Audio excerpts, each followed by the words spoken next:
बांझ, एक स्त्री की दर्द भरी रुला देने वाली कहानी। 14 साल की उम्र में जब खेलने कूदने की उम्र होती है तब रिश्ता हो गया। उस समय में सभी की लड़कियां 12-13 वर्ष में ही ब्याह दी जाती थी। शादी का मतलब भी पता नहीं होता था। बस ये सोचकर खुश होते थे कि नए नए कपड़े मिलेंगे। माँ थी नहीं तो पिताजी ने बस जो थोड़ा सा घर का कामकाज सिखाया वही आता था। शादी का दिन आया और बस सारे रस्म के बाद विदाई का वक्त भी आ गया। रोते रोते डोली में बैठकर ससुराल पहुंच गई। इतनी आलीशान हवेली देखकर मन ही मन बहुत खुश हुई थी। तभी सासू माँ की आवाज़ आई, अरे जल्दी से कलश लाओ, बहू आ गई है। और मैंने घूंघट की आड़ से अपने सास को देखा। आंखों से एकदम सख्त मिजाज की लग रही थी मुझे। सच मानो थोड़ा डर गई थी उन्हें देखकर। सारी रस्म खत्म होते होते रात हो गई थी। बिस्तर पर लेटते ही नींद आ गई। सुबह सुबह नौकरानी ने आकर जगाया था कि चलो रसोई बनाने की रस्म है। तैयार होकर रसोई में गई और खीर बनाई। सबने तारीफ भी की, पर ससु माँ ने कमी निकाल दी।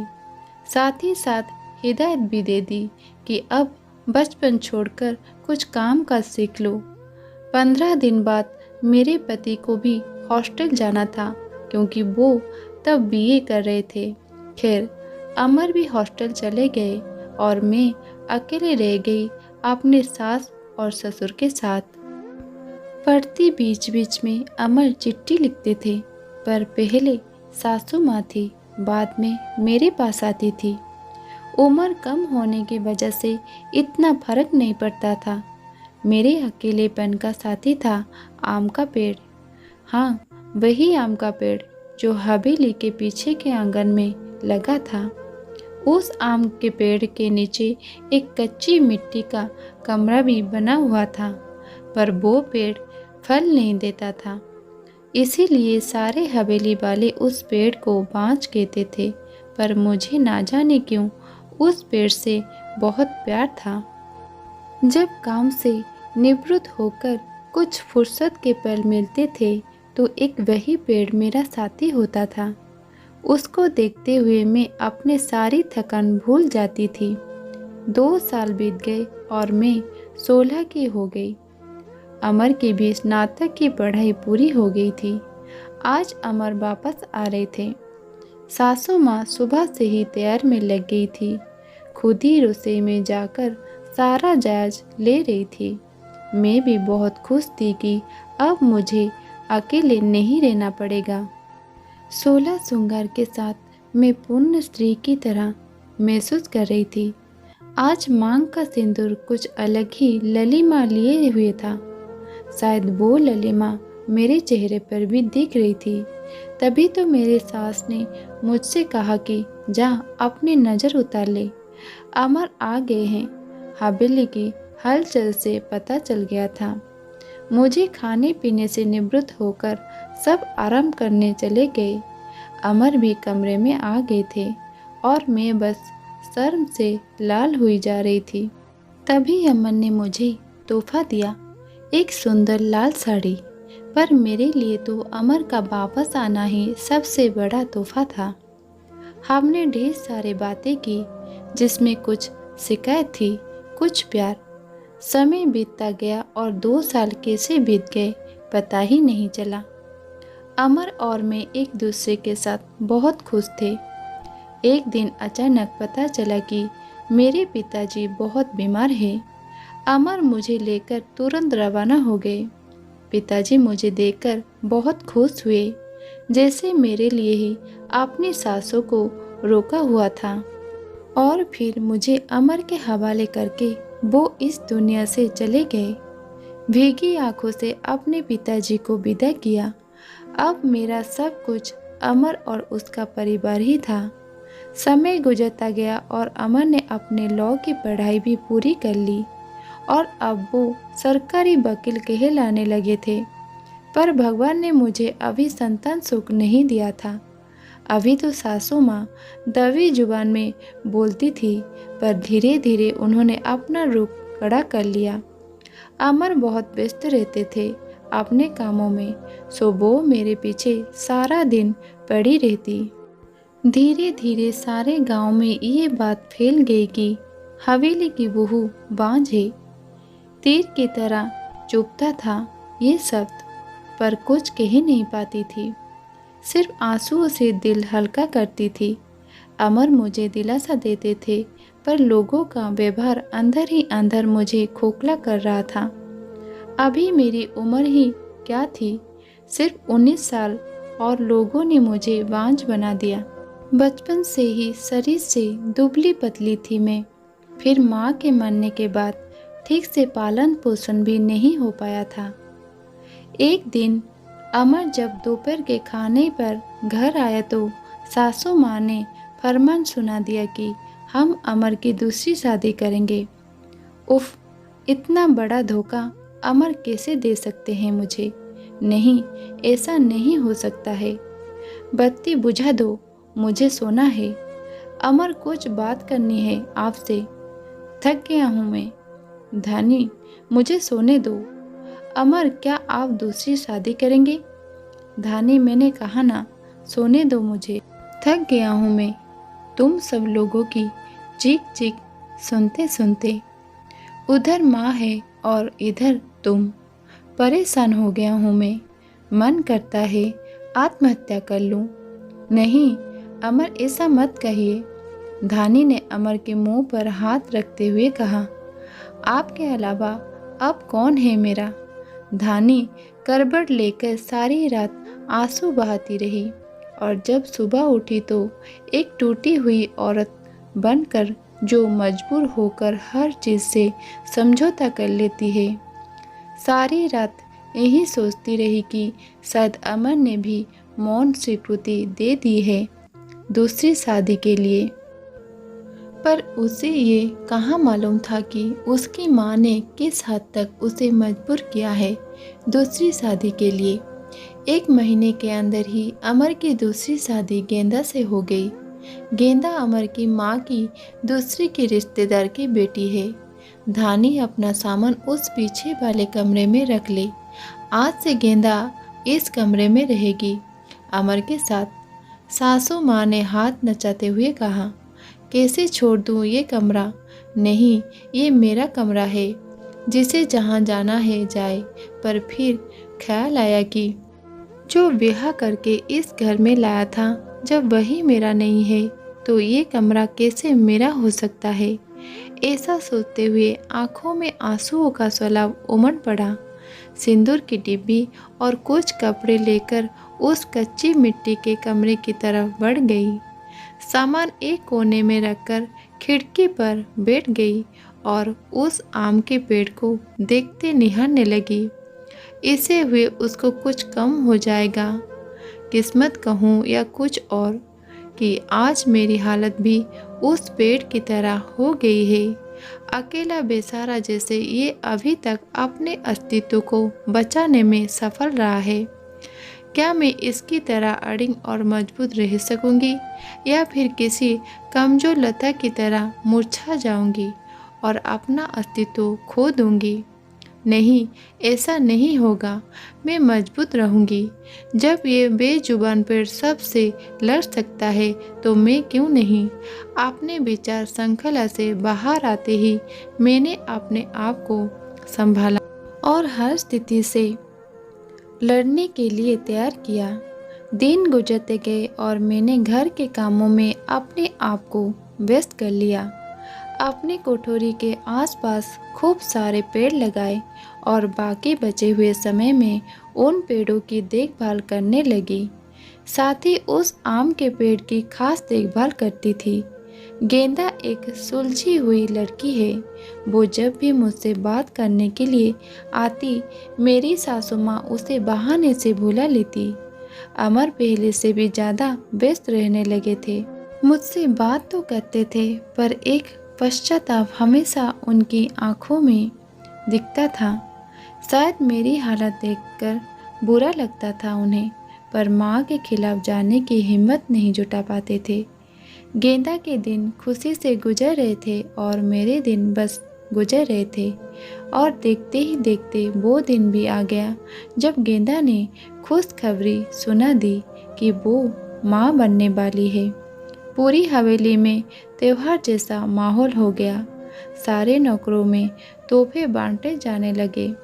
मैं भी बहुत खुश थी कि चलो अच्छा है, अब घर में एक नया भी मेहमान आएगा, शायद मेरी जिंदगी का सोनापन। गेंदा बहुत कमज़ोर थी और उम्र भी 16 साल। उसे बहुत तकलीफ होती थी। अब सासू माँ का आदेश था कि उसकी अच्छे से सेवा की जाए, जिससे कि उसकी कमजोरी दूर हो सके। सारी देखभाल के बाद भी गेंदा का वजन कुछ खास नहीं बढ़ रहा था। एक दिन चिंतित होते हुए मैंने अमर से भी कहा, गेंदा को शहर में किसी अच्छे डॉक्टर को दिखा लाओ। पर सासू माँ ने ये कहकर मना कर दिया कि हमारे भी बच्चे घर पर हुए हैं और अमर की वही पुरानी आदतें कि अपनी माँ के खिलाफ वो जा ही नहीं सकते थे। एक दिन गेंदा की तबीयत कुछ खराब होने लगी। उसकी सांस बहुत फूल रही थी। घबरा कर मैंने गांव के वैद्य जी को बुलावा भेजा। वैद्य जी ने आकर कुछ दवाइयाँ दी और खून की कमी भी बताई। और जब मैंने अमर को ये सब बताया तो सासू माँ ने मुझे गेंदा से दूर रहने का आदेश दे दिया, ये कहकर कि एक बांझ की छाया भी नहीं पड़नी गेंदा पर। खैर, मुझे गेंदा से दूर कर दिया गया और मैं फिर से अपनी कोठरी में अकेले सारा दिन बंद रहने लगी। या ये कहूँ कि अंदर ही अंदर में खुद भी डर गई थी कि कहीं सचमुच मेरी वजह से गेंदा को कुछ ना हो जाए। कुछ दिन बाद रात में नौकरों का शोर शराबा सुन के मैं आंगन की तरफ भागी। देखा तो गेंदा के प्रसव का समय आ गया था। गांव की बूढ़ी औरतों और दाइयों की बुलाया गया। पूरी हवेली में हलचल का माहौल था। मैंने अमर की तरफ देखा, बहुत डरे हुए लग रहे थे। मैं उनके पास गई और उन्हें थोड़ा धैर्य रखने को कहा। थोड़ी देर में बच्चे की किलकारी गुजरने लगी। हम सभी की खुशी का ठिकाना नहीं था। पर तभी काकी ने बाहर आकर बताया कि गेंदा की कमजोरी और खून की कमी के कारण वो गेंदा को बचा नहीं पाई। बेटी को जन्म देते ही गेंदा का देहांत हो गया। हाय, पोते का मुंह नहीं देख पाया मैं, अब कैसे मेरा वंश चलेगा। सासू माँ का विलाप सारी हवेली में गूंज रहा था। उस छोटी दूध मुहे बच्चे को देखकर मेरा कलेजा मुंह को आता था। ऐसे लगता जैसे वो मैं ही हूँ। मैंने उसे कलेजे से लगा के रखा। जिसकी माँ नहीं होती वो बच्चे कुछ ज़्यादा ही समझदार होते हैं। शायद ज़रा भी परेशान नहीं करती थी वो मुझे, बस दूध पीते ही सो जाती थी। सासू माँ का वही राग चलता रहता कि लड़कियों से वंश नहीं चलता है, पर अब शायद किसी को फर्क नहीं पड़ता था। अमर अब पहले से खुश रहने लगे थे। ऑफिस से आते ही मेरे कमरे में आते और गुड़िया को खिलाते। मुझे भी अमर को खुश देखकर अच्छा लगता था। साल बीत चुका था गेंदा को गए हुए और गुड़िया को आए हुए। आज गेंदा की बरसी है। हवेली में छोटी सी पूजा रखवाई है मैंने। पंडित जी को आते ही सासू माँ ने प्रश्न किया कि क्या मैं जीते जी पोते का मुंह देख पाऊंगी, और पंडित जी ने उसके लिए कुछ गृह शांति की उपाय बताए। सासू माँ चल दी पंडित जी को हवेली दिखाने और सारे हवेली की शुद्धि कराने। मेरे कोठरी के पास भी गई और पंडित जी को वो बांझ पेड़ भी दिखाया। पेड़ दिखते ही पंडित जी का मुंह बन गया और उन्होंने कहना शुरू कर दिया कि इसी मनुष्य पेड़ की वजह से हमारे घर में बेटा नहीं है। जितनी जल्दी हो सके इसे कटवा दो। अब मेरे बर्दाश्त की हद हो चुकी थी। मैंने अमर की तरफ देखा पर मुझे नहीं लगता कि वो मना करेंगे। और सासू माँ ने तुरंत नौकरों को बुला लिया कि आज इस पेड़ को काट ही डालो। मुझे कुछ समझ नहीं आ रहा था कि क्या करूं, कैसे अपने सुख दुख के साथी को बचाऊं। जैसे ही वो कुल्हाड़ी लेकर पेड़ काटने आगे बढ़ने लगे, मैं फुर्ती से भागकर उस पेड़ से लिपट गई और विनती करने लगी कि पेड़ को छोड़ दो। पर वो लोग नहीं मान रहे थे। मैं रोते जा रही थी पर किसी को तरस नहीं आ रहा था। तभी किसी ने मुझे खींचकर धक्का दिया और मेरा सिर पत्थर से टकरा गया। सिर से खून की धार निकल रही थी। ये देखकर अमर से रहा नहीं गया और उन्होंने सबको वहाँ से हटा दिया और तुरंत मुझे हॉस्पिटल ले गए। मलहम पट्टी के बाद मुझे कुछ होश आया।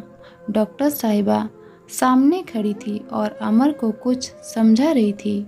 सासू माँ भी वहीं थी और उनके चेहरे से पता चल रहा था कि उन्हें अपने किए पर अफसोस है। डॉक्टर, क्या अब हम इसे घर ले जा सकते हैं?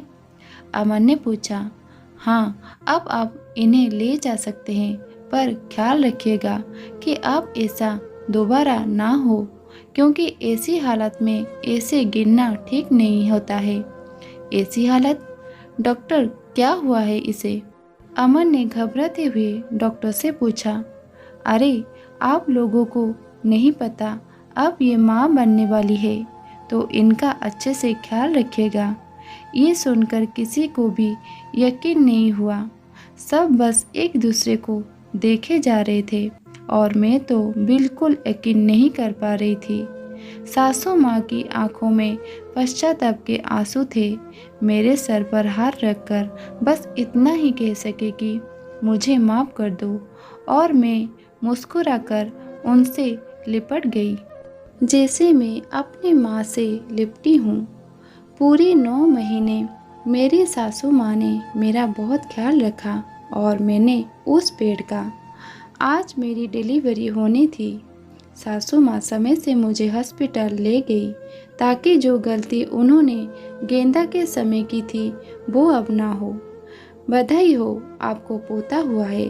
नर्स ने सासू माँ को खबर सुनाई और सासू माँ ने हाथ से अंगूठी निकालकर नर्स को दी। वो खुश थी, पर इस वजह से नहीं कि पोता हुआ है, बल्कि इस बात पर कि मैं बिल्कुल ठीक हूँ। हवेली में धूमधाम थी। सब खुश थे कि हमारा परिवार पूर्ण हो गया था। बेटी और बेटे के आने से और एक खुशी कहीं और भी पनप रही थी। वो उस आम के पेड़ में फल आ रहे थे। शायद हम बहुत जल्दी चिंता करने लगते हैं फल मिलने की, पर हर चीज का एक समय होता है। कुपोषित शरीर हो या पेड़, दोनों ही फल नहीं देते। आशा करती हूँ आपको ये कहानी अच्छी लगी होगी। अगर हाँ, वीडियो को लाइक शेयर करिए। चैनल पर नए हो तो चैनल को सब्सक्राइब करें। वीडियो को अंत तक देखने के लिए धन्यवाद। नमस्कार।